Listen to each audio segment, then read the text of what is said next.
Parque Nacional Los Glaciares in El Calafate, Argentina. Los Glaciares National Park is a federal protected area in Santa Cruz Province, Argentina. The park covers an area of 7,269 square kilometers, making it the largest national park in the country.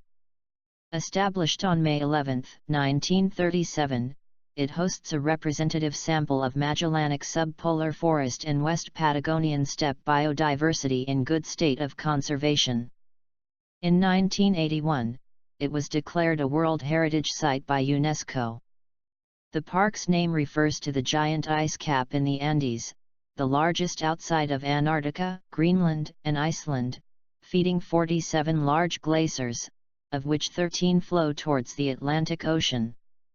In other parts of the world, glaciers start at a height of at least 2,500 meters above mean sea level, but due to the size of the ice cap, these glaciers begin at only 1,500 meters, sliding down to 200 meters. Los Glaciares borders Torres del Paine National Park to the south in Chilean territory. This park shows a scenario of mountains, lakes, and woods, including a large portion of the Andes practically under ice and snow to the west, and the arid Patagonian steppe to the east. Its name refers to the glaciers that are born on the ice caps, the largest continental ice extension after Antarctica, which occupies almost half its area. Also known as Patagonic continental ice, creates 47 big glaciers, 13 of which flow to the Atlantic. There are also more than 200 smaller glaciers, unconnected to the ice caps. Los Glaciares National Park is located in the area known as Austral Andes in Argentina, in the southwest of Santa Cruz on the border with Chile. As a result of the enormous pressure of the Antarctic ice and the subsequent thaw, 3 big lakes, 2 of them inside the NP appeared, Lago Argentino and Lago Viedma, the waters of which flow as Rio Santa Cruz to the Atlantic Ocean crossing the province. Los Glaciares, of which 30% is covered by ice, can be divided in 2 parts, each corresponding with one of the 2 elongated big lakes partially contained by the park. Lake Argentino, 1,466 square kilometers and the largest in Argentina, is in the south, while Lake Viedma, 1,100 square kilometers, is in the north. Both lakes feed the Santa Cruz River that flows down to lower part Puerto Santa Cruz on the Atlantic. Between the 2 halves is a non-touristic zone without lakes called Zona Centro.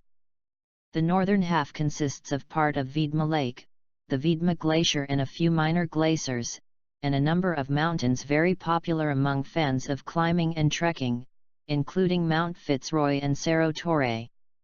The southern part has, as well as a number of smaller ones, the major glaciers which flow into Lake Argentino, Perito Moreno Glacier, UPS Glacier, and Spgazini Glacier.